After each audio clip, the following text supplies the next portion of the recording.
You might have clicked on this video and you're now slightly surprised while you're watching someone dicking around on a moped on some unknown street in the UK. And that is a very, very valid question. Why are you not watching some dude sat in a well-lit plush studio talking to you about zombies and Andrew Tate?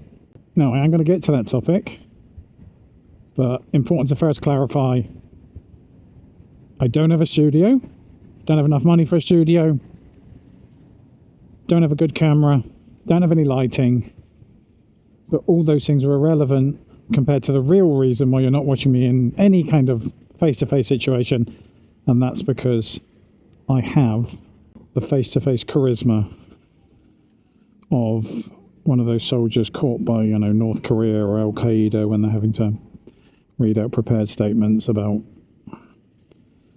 rejecting the American regime. And this is not me trying to be sort of humble or anything. I have ample evidence that I am appalling in front of a camera. I've tried numerous times to speak to a camera, and on every occasion I come across like a, insurance actuary explaining statistical probabilities of death to people. So you don't want to see me on camera. This is a much better format for me, trust me.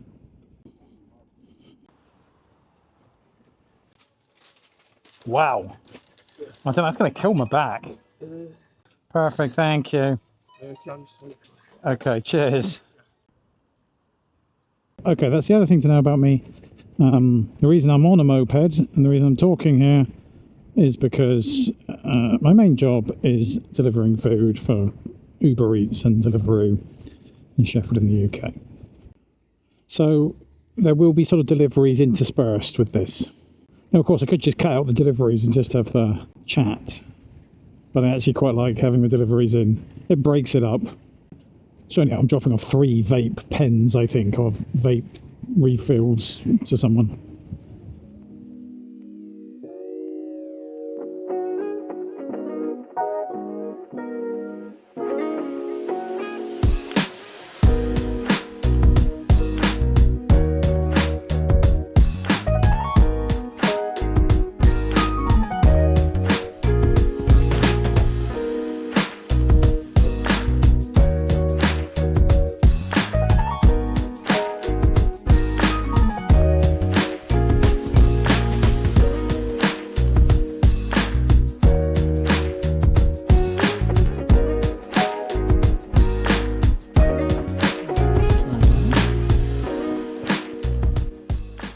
I was at the wrong door. I was hitting that one there. That's probably why we made a mistake there. That's it, mate. Cheers. Okay, I was getting increasingly frustrated with that customer for not answering the door, only to realise that I wasn't actually knocking his door. I was knocking some other thing. I don't know what it was, a shed or something. So yeah, so how does this all relate to zombies and alpha males and stuff? I've got back into zombie TV recently. Like many people, I was very into it, even in sort of 80s, 90s, Dawn of the Dead stuff. And then, a bit more recently, the sort of Walking Dead stuff as well. Always liked a good zombie film and TV series. But dropped off hard, like a lot of people. Just got tired of it. Tired of the sort of endless stress of watching it more than anything. But I think there was also a part of me that was always worried about my place in the zombie apocalypse. And I was pretty certain that I was never going to be the hero. I was the fodder. I was, in those, normally the first episode when the outbreak starts and everyone's scrambling for their cars and, trying to kill each other to escape. There's always the kind of either loser dude, loser family who are left behind or betrayed or killed very, very quickly in the first episode.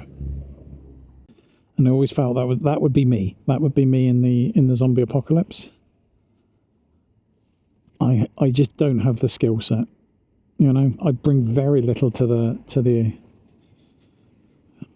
post-apocalypse table.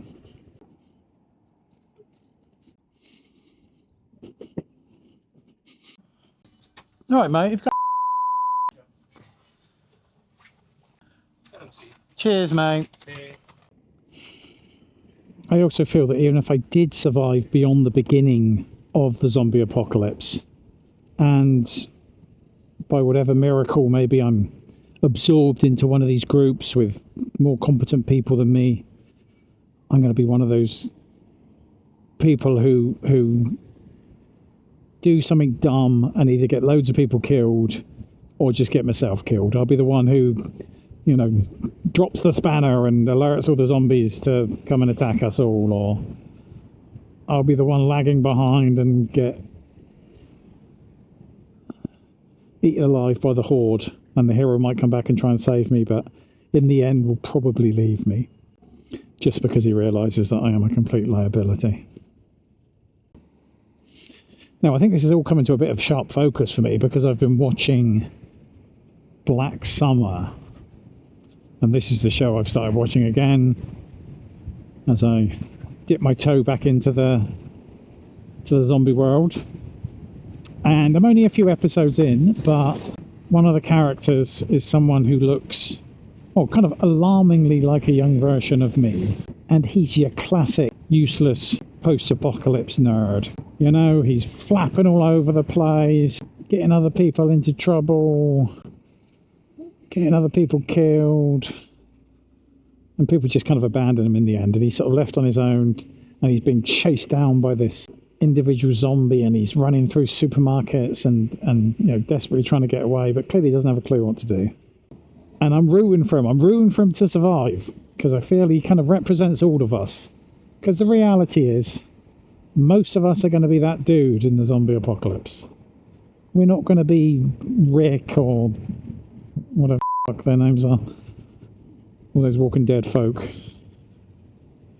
We're not going to be phenomenally competent and capable, especially in the UK where hardly anyone's got a gun. Most of us at best are familiar with Nerf guns or paintball, but I don't think that's going to prepare us for taking down the ravenous hordes. And now this comes to my point. Still not sure exactly what my point is, but my point is, I'm also not sure that your alpha males, like your Andrew Tates and some other alpha males who I don't know the names of. He's the only one I really know. I've seen pictures and videos of them, but none of them are memorable. I don't think they're going to survive very long as well. One, because firstly, if they're still famous by the time of the zombie apocalypse, everyone's going to know what they're famous for, and that's for being deceptive douchebags. No one is going to trust them. No one's going to let them come into their party. No one's going to let them get in their car. No one's going to let them join their community. They are just going to be out there in the wilderness. And however, you know, good you are at MMA or whatever the hell, you're not going to be a match for 100 zombies all coming at you at once. You're going to lose that fight eventually. And even if they're not famous, I reckon that kind of person, you could tell within a few hours that this person is an utter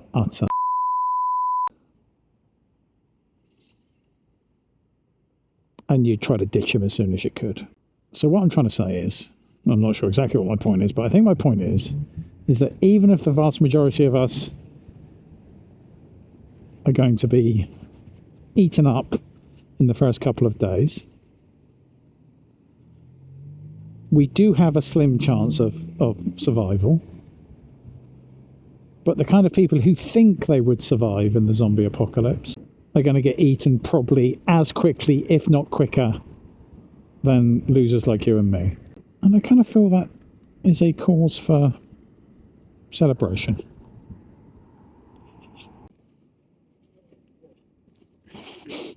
All right, mate, how are you? There you go. Have a great one. Bye.